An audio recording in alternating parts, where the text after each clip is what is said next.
Hello, and welcome to the series where I show you what I'm doing to try and become a web developer. My name's Craig, and this is week 20. So first up, I've got two things. I've got a bit of a sore throat right now, so I'm going to try and keep this as short as possible. Second, it is crazy windy outside, so you may hear some weird background noise, and I apologize for that. In terms of this week, it's been a bit of a mixed one. I haven't really felt like I've put that much time into it, like in terms of actually doing projects and tutorials, but I have been working on my CV portfolio and actually applying for some jobs, which was very nerve-wracking, I'll be honest. I feel like I've got a bit of, almost want to say imposter syndrome, just like I'm not really good enough to apply, I guess, and I needed to kick that in the butt, so I applied for a few jobs. I have no idea if I'll even get an interview. So it's good just to start applying and kind of judging where I am. If I don't get any interviews, then I know I need to work on my projects, my CV and portfolio. But let's dive in to see how much time I've spent on web development this week.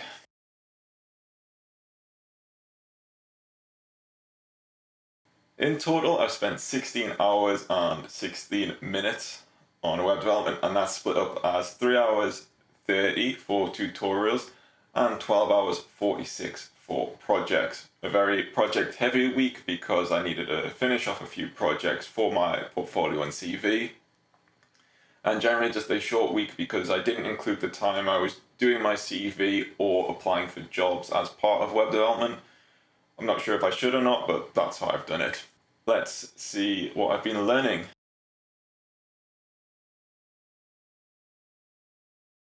As I said, it's been a project-heavy week, so I haven't done too much in terms of learning anything new. I've made some progress with the Odin project.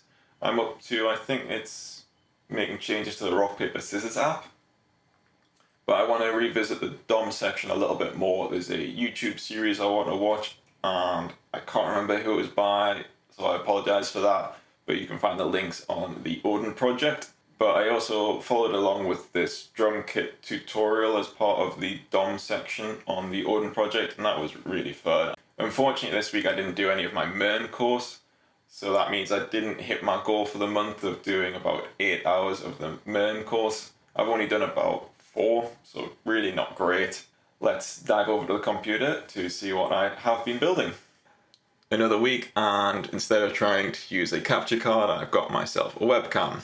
Hopefully it works better than last time. I got the webcam because I'm zooming more and more with my friends, not just for recording my screen and myself. So let me know if the quality is alright or not. This week I've got 3 sites to go through, a front-end mentor challenge, and I'll talk a little bit about the Odin project tutorial. For some reason I can't get the link up and running quite yet, so I need to update that later. First up, the Doggy Playmates. I showed this the previous week and I've just made a few alterations. Got the JSON file working quite nicely, the animation's alright.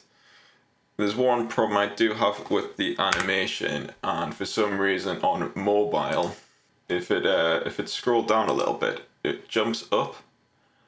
And I've been on the animation tab and I just can't figure it out why, because the close one doesn't do that.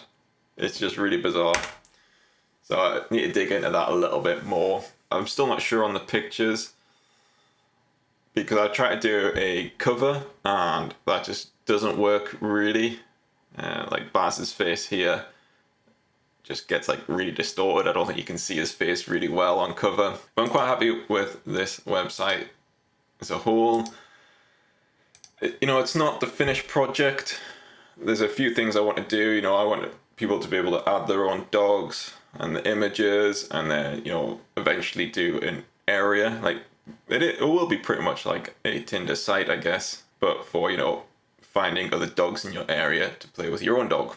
But I don't quite have the skills yet to make that happen, so I'm generally pretty happy with where it is right now. Next, I've got this kind of PowerPoint style website. I don't know, I just wanted to do something where I was manipulating the DOM a little bit more, just a bit of practice. So you can use the arrow keys to move across the slides. I did have it so that you clicked on the main window and it would navigate, but later on that caused me a few issues. So instead you can click on these arrows down at the bottom. The issues that it caused me, because I can double click and change this text. So we'll just get rid of that. And then you click outside of it. So when I had the on click on the window, that's when it would move on the slide when I didn't really want it to. So I took the on click on the window off and used the buttons. The double click, I like it, but I don't like the styling of it. I think it could be done a little bit better. Also, it causes issues on mobile. The double click doesn't quite work because it thinks it's a zoom. One other problem I have, so you can drag these items around now. So if you highlight it and drag, or on mobile it's just touch and drag, which I think is why the double click doesn't work. But once I've dragged it and then I double click, the last page appears for some reason, and I can't figure that one out. And to get rid of it, you have to go to the last page and then go back, which isn't ideal. But that is the PowerPoint slide. I've only got the 5 slides there, and it restarts. So again, a lot more can be done to this site. I want to get the double click working on mobile. I think that'll be a good thing. I'd also like the option to add your own page afterwards. I don't know, like a little plus thing. Obviously this is all like just within the session. So if you close the browser or the tab, all the changes will be lost.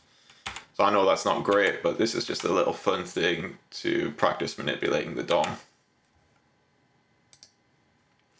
Next up, I've got this Liquid Ignition website. This is just a random website I created for a random cocktail bar place I thought of.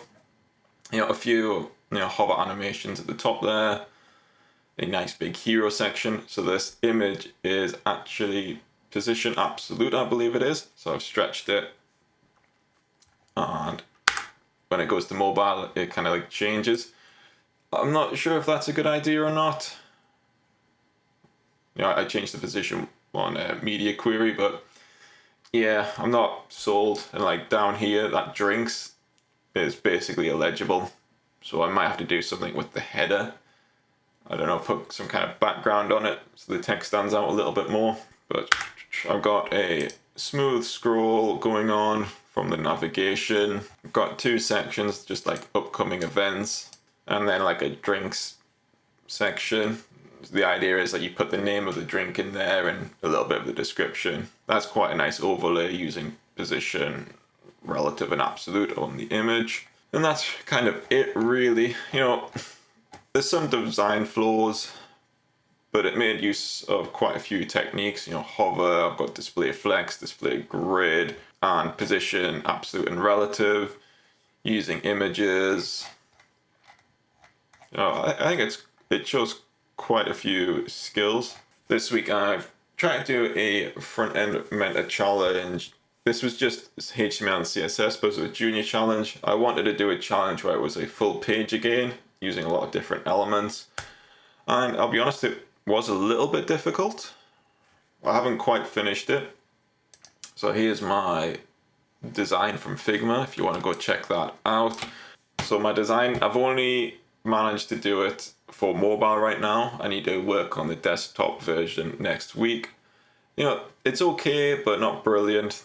Like this Teams sign-in thing just doesn't look quite right. I don't know, there's a bit too much space going on. The images, I like that. I think they work quite nicely. SVGs, so this arrow is an SVG, and they still cause me headaches. I need to stop importing them using the image tag and just use SVG tags, because that's what allows me to change it on hover. Generally it was okay. It uses a lot of, like I said, display flex, display grids. I've got inputs, buttons, images. Again, quite a lot going on. Good showcase of skill. This SVG here is using the mask in CSS again to change the background color. I could load it as an SVG. Both kind of work. I don't know what's the best. Probably loading it as an SVG would be better. but it's good practice using the mask function in CSS. Finally, I've got this Odin project. I just followed through the tutorial on the drum kit. There's a link to the YouTube video here.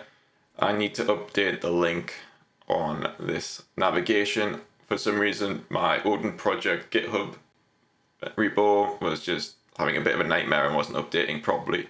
So I need to make sure that's updating. That's everything for week 20.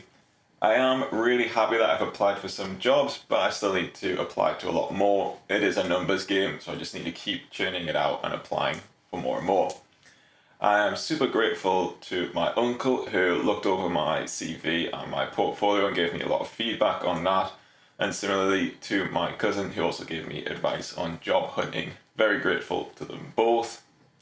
Next week I want to look at the MERN course a little bit more since I didn't do any this week. I also would like to build a React project to keep on top of React and see what other cool things I can build.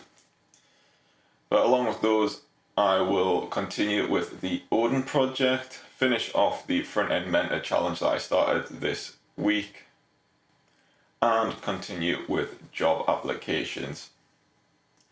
Links to everything will be down below. As always, I would appreciate your thoughts and advice. If you've enjoyed this video, please give it a like, and if you'd like to see more, then please subscribe. I hope you all have a good day, and I'll catch you later.